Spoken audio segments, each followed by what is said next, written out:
Louvado seja nosso Senhor Jesus Cristo. Para sempre seja louvado. Querido Padre Marcelo, pároco e reitor deste santuário, Padre Lício, assistente espiritual, no movimento do apostolado da oração, e que, por sinal, ontem tomou posse da nova paróquia de São Sebastião. Uma salva de palmas para o Padre Lício e para a nova paróquia que ele assumiu.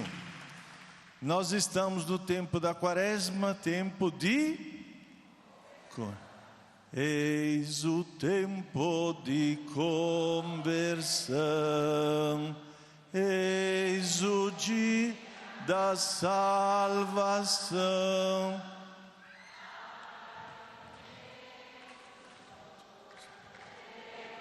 Eis o tempo de conversão. Precisa ter cabelos brancos para conhecer esses cânticos, viu? Mas o apostolado me sustenta, graças a Deus, viu? Então, hoje temos também a alegria de termos aqui a Sagrada Face. Tem um movimento da Sagrada Face que trouxe para nós este belo quadro do Santo Sudário. Nós acreditamos pela fé, porque até os papas nos disseram isso, que não tem um documento histórico mais autêntico do que o Santo Sudário. E esta face é reproduzida, tirada do Santo Sudário que envolveu Jesus. Portanto, acreditamos que este rosto é o verdadeiro rosto de Jesus. Portanto, muito obrigado ao movimento que todos os anos se fazem presente com este belo quadro que nos lembra a Sagrada Face e Santa Teresinha, do menino Jesus e da Sagrada Face. Olha que bela combinação, é? Saudemos Santa Teresinha, que deve estar muito feliz no céu, muito feliz no céu. Nós vamos meditar hoje o Evangelho, também a primeira e segunda leitura deste segundo domingo da Quaresma. É interessante, porque todos os anos isso volta, em todos os anos, em todos os ciclos, ano A, ano B, ano C, mas em todos os 3 anos, segundo domingo é sempre o domingo da transfiguração. Vamos meditar um pouquinho. Por quê? Que significado tem o que nós acabamos de escutar no Evangelho? O Evangelho da transfiguração no tempo da Quaresma. Precisaria voltar atrás um pouquinho do Evangelho que nós hoje escutamos, quando Jesus se declara para os apóstolos: o Filho do Homem terá que sofrer muito, será acusado, será caluniado por parte dos anciãos e dos sumos sacerdotes. Olha, até sacerdote tinha lá dentro. Ele será caluniado, será injustiçado, padecerá, terá que sofrer muito, mas o terceiro dia ressuscitará. Os apóstolos não entenderam nada, como sempre. Não entenderam esta palavra de Jesus. Eles não estavam sabendo o que significava esse negócio. Se você escolhe um líder para você, a uma certa altura este líder diz: olha, eu vou ser derrotado. Você continuaria a apostar naquele líder, sim ou não? Hein? Eu não escutei nada. Agora não preciso estourar o meu ouvido, viu? Eu, sinceramente, jamais apostaria naquele líder. Se vai ser derrotado, o que adianta? Eu vou escolher alguém que vai ser derrotado. Então, humanamente, os apóstolos não entenderam aquilo que Jesus falou. mas em particular não entenderam aquela última frase de Jesus: mas no terceiro dia ressuscitará. Ficaram na primeira parte, tanto é que Pedro se revoltou com Jesus. Jesus, você é doido? Você vai falar que vai sofrer, vai ser crucificado, vai morrer. Você é o nosso líder. Nós estamos contigo porque você vai ganhar, porque você vai derrotar os outros, não serão derrotados. E aí na sabedoria de Deus, Jesus quis que os apóstolos, aliás, 3 escolhidos dos apóstolos, fizessem uma experiência diferente dos outros. De fato, o que fez? Levou os 3 em cima de um monte.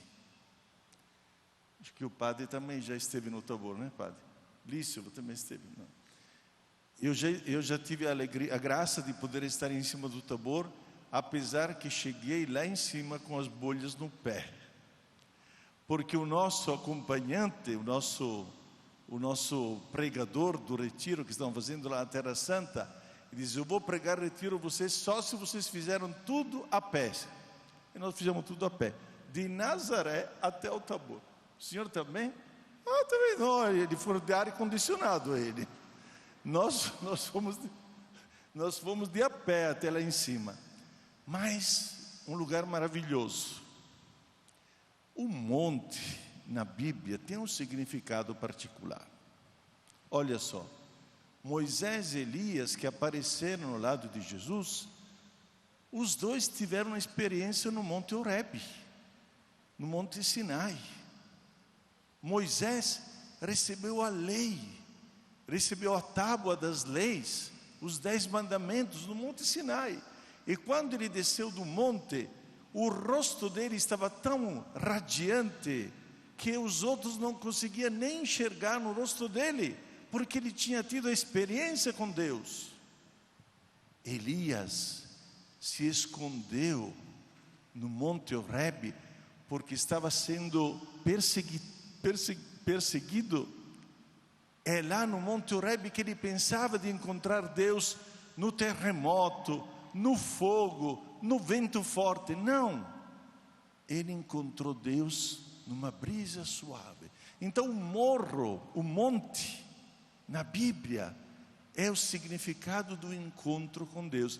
De fato, nos aproxima mais do céu. Quanto mais você sobe, tanto mais você se aproxima de Deus. Mas o monte também é o lugar da manifestação de Deus. De fato, é no Monte Calvário que Jesus manifestou o seu poder na crucificação. É lá na cruz que Jesus manifestou a sua glória, como diz São João no Evangelho. Portanto, estamos no morro, estamos no monte. E o que acontece no monte? Por que Jesus levou os 3 para o monte? Para fazer uma experiência de Deus. E Deus se manifestou através da nuvem. Olha que no Evangelho de hoje tudo é simbólico. A nuvem nos lembra a presença de Deus no deserto, nos 40 anos de deserto, que o povo de Israel andou por 40 anos. No dia era acompanhado por uma nuvem, a presença de Deus, e à noite tinha uma bola de fogo. Era Deus que acompanhava o seu povo. Então, os 3 com Jesus se encontraram dentro de uma nuvem, e nesta nuvem Deus falou a identidade de seu filho. Este é o meu filho, este é o meu filho amado, escutai-o. Quer dizer, agora estamos vivendo um momento de glória, agora estamos no céu, agora nós podemos viver a experiência de Moisés, de Elias, que encontraram-se com Deus. E Jesus quis de propósito mostrar para os apóstolos que a cruz não seria o fim último. É verdade, ele vai passar por uma cruz. É verdade, ele vai passar pela crucificação. Ele vai padecer, mas, como ele falou, no terceiro dia ele ressuscitará. Este é Jesus. Este é o meu filho amado. E acrescentou na palavra, Deus manifestou Jesus e disse: escutai-o.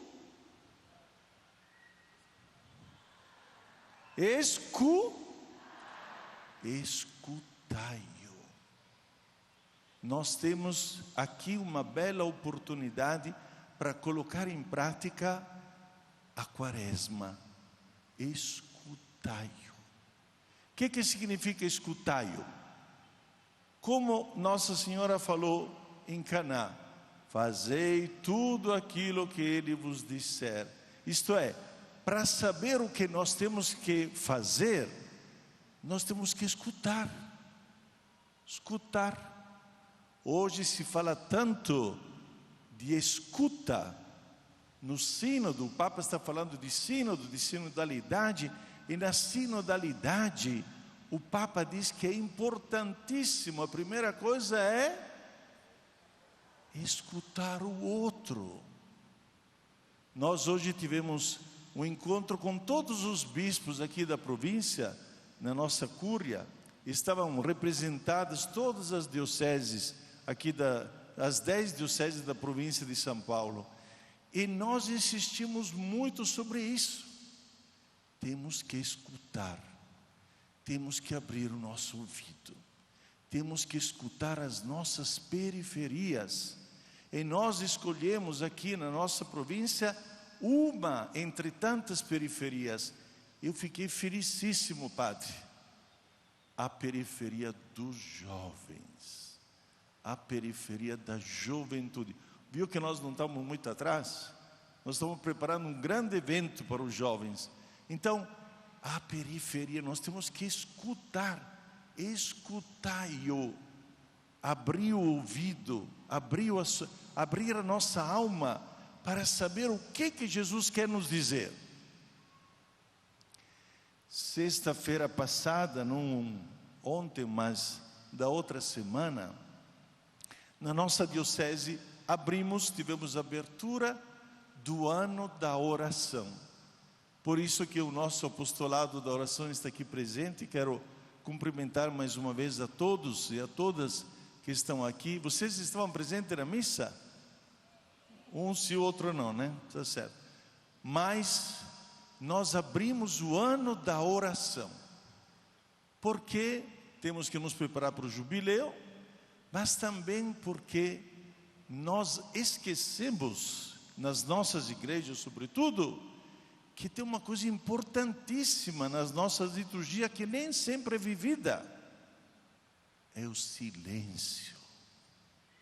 Se você não faz silêncio, você não pode escutar. Se vocês não fizerem silêncio, vocês estão escutando só a sua voz, só a voz do outro, mas não estão escutando a voz de Deus. Este escutai-o é fundamental. E aqui vem a primeira leitura. Abraão, que foi testado na fé. Foi testado na fé. Deus pediu para ele o seu filho único, Isaque. Pediu para ele de oferecer como sacrifício, porque temos que entender a mentalidade da época da Bíblia, que é diferente da nossa, onde justamente para agradar a Deus se ofereciam sacrifícios de animais, sacrifícios. Mas ele disse: em lugar do animal você vai oferecer o seu filho, vai me entregar o seu filho, o filho único. Abraão tinha tanta fé em Deus que estava disposto a fazer isso. Mas na última hora, Deus não deixou. Deus segurou, através do anjo, segurou a mão de Abraão. Não deixou que ele oferecesse em sacrifício. Por que esta comparação de Abraão com o Evangelho ou com aquilo que nós vivemos com Jesus? Deus poupou seu filho? Ainda bem que vocês estão atentos. Eu pensava que vocês estavam dormindo aqui. Ele não poupou seu filho. Ele teve mais misericórdia de Abraão, que segurou a mão de Abraão porque não deixou que ele matasse seu filho único. Deus não poupou seu filho. Por causa de quem? Por nossa causa, dos nossos pecados. Por causa de toda a maldade que existe no mundo, por causa de todas as guerras, podemos dizer, das guerras, do sangue que está correndo nestes lugares, onde está acontecendo coisas horrorosas, que cortam o coração. Quando a gente assiste nestas coisas, o meu coração fica, eu sinto rachado o meu coração, quando vejo certas imagens hoje na televisão. Mas alguém pagou por todos, e foi Jesus. Vejam só, quando nós celebramos a missa é um sacrifício. A missa não é só partilha, como hoje se fala por aí. A missa é partir o pão. Tem um significado muito mais profundo do que uma partilha qualquer. Partilha a gente pode fazer até dentro de casa. Essa não é só uma partilha. Este é um sacrifício.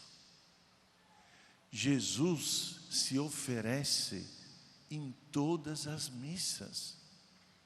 E o Pai acompanha tudo isso, porque quando nós rezamos a missa, nós nos dirigimos unicamente ao Pai.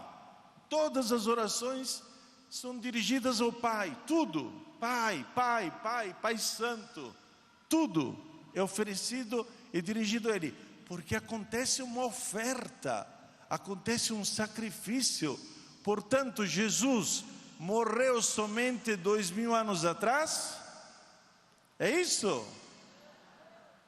Jesus morre, Jesus é sacrificado, Jesus derrama o seu sangue.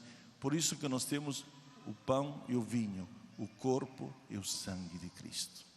Jesus se oferece no sacrifício. Portanto, nesta quaresma, vamos aprofundar ainda mais este aspecto do sacrifício, para entender até que ponto Deus chegou de oferecer o próprio Filho, de entregá-lo nas mãos dos algozes, que não eram só os algozes de 2000 anos atrás, são os algozes de hoje. Somos nós com os nossos pecados. E aprendamos a ouvir a sua palavra. Tempo de quaresma é tempo também de aprofundar, de escutar Jesus, para saber o que Ele me diz na leitura da sua palavra, na leitura da Bíblia, que deve nos acompanhar ao longo desse tempo, que é tempo da palavra, tempo da reflexão. Com certeza, se nós vivermos bem nestes momentos, como eu falei, da Eucaristia, o sacrifício de Cristo, da palavra, para saber o que Ele nos fala, com certeza, no dia da Páscoa, no dia da ressurreição, faremos a mesma experiência dos apóstolos, envolvidos na nuvem, contemplando Jesus transfigurado. Amém.